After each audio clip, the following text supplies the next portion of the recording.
All right, let's get right into it. Welcome to today's Explainer.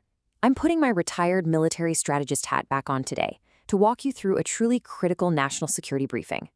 We're going to be unpacking the evolution of regional homeland security in Nigeria. If you've ever wanted to understand exactly how a nation protects its people when centralized systems are just stretched to the absolute limit, well, you're in the right place. Let's get started. Abandoned villages, frightened citizens, highways literally lost to kidnappers. Look, when decentralized criminal networks own the forests, a centralized policing model simply isn't enough to stop them. Security isn't just some political talking point, right? It is the absolute bedrock of any nation's prosperity. Without securing the homeland, everything else, economic growth, culture, just your daily life, it all grinds to a halt. And right now, the reality is that centralized police stations are overcrowded and military checkpoints are stretched incredibly thin. When citizens demand safety, they aren't asking for a luxury. They're demanding the most basic human right. As the quote goes, every society has the fundamental right to protect its homeland. That is a deeply emotional, patriotic baseline that we really have to keep in mind as we assess the strategic shifts happening across the country. Okay, let's dive into this mission overview. We've got 6 key areas: threat assessment, evolution of regional forces, intelligence and tech, global layered models, merit and oversight, and finally, stability and prosperity. Phase 1, threat assessment. So a centralized police force alone is basically insufficient against localized threats like rural kidnapping rings or banditry. Why is that? Well, because Nigeria features massive populations spread out across incredibly difficult terrain. We're talking about dense forests, complex waterways, and highly porous borders. When criminals decentralize and hide out in these dense rural canopies, federal forces, who are often deployed from hundreds of miles away, just lack the critical local terrain knowledge needed to root them out. In the military, we have a saying: sending a stranger into the bush is just donating gear to the enemy. And that is exactly what happens here. Moving on to Phase 2, evolution of regional forces.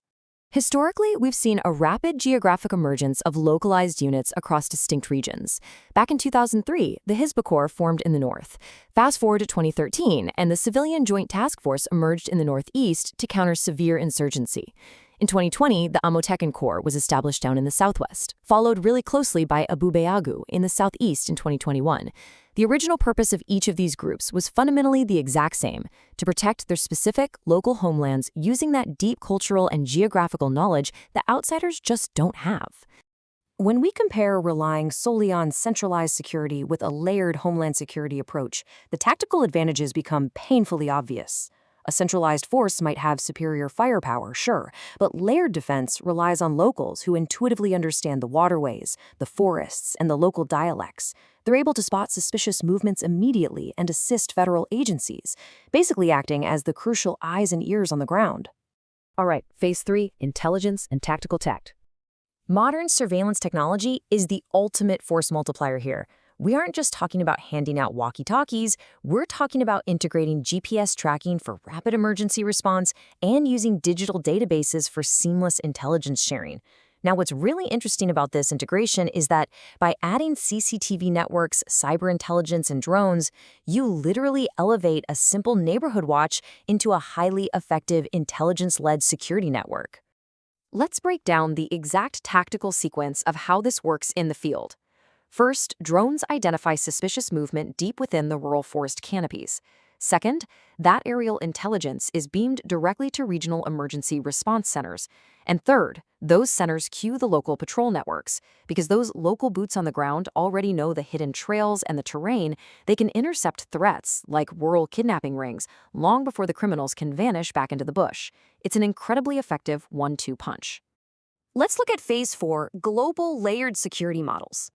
But first, we really have to answer a critical question. How do we prevent regional forces from clashing with federal authority? It's a completely valid fear. When you arm and organize local groups, there are very real concerns regarding political misuse by governors, interethnic tension, abuse of power, or illegal weapons proliferation. We absolutely cannot ignore these risks.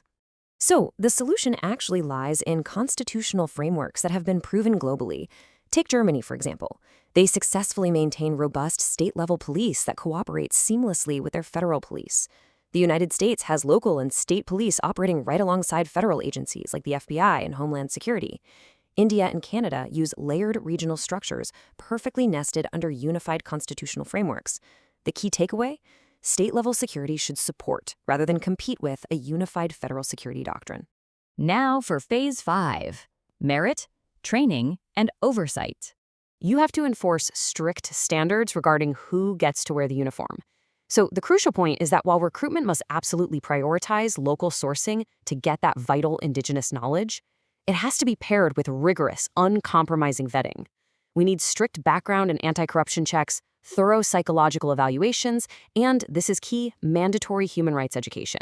If you skip this part, Homeland Security quickly devolves into tribal oppression or political favoritism. To formalize all this, we have to build professional, merit-based security training academies. The basic curriculum has to include technology and surveillance, teaching recruits things like drone integration and GPS tracking. It must cover field tactics, specifically forest patrols and counter-kidnapping strategies.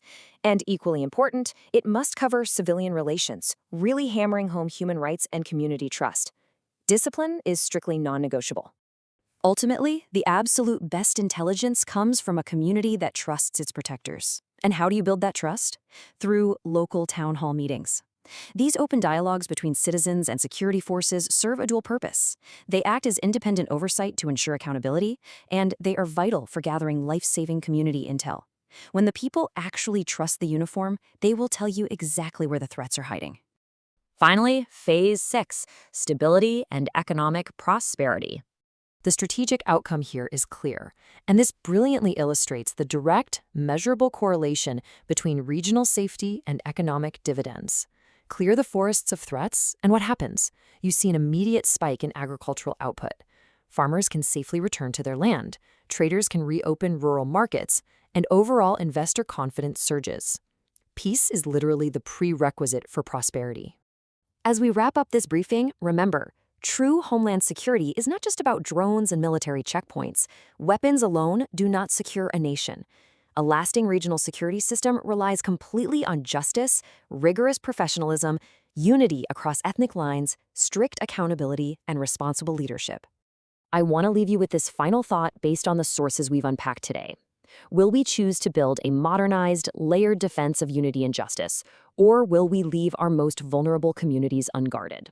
The path to a secure and prosperous homeland is right there, but it requires strategy, discipline, and a real commitment to reform.